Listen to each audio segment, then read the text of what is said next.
అమ్మా గంగమ్మ కృష్ణమ్మకు చెప్పమ్మా కష్టం కలిగించొద్దని,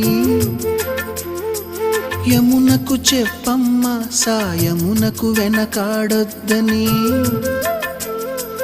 గోదారికి కావేరికి ఏటికి సెలయేటికి కురిసేటి జడివానకి దూకే జలపాతానికి నీతో బుట్టులందరికీ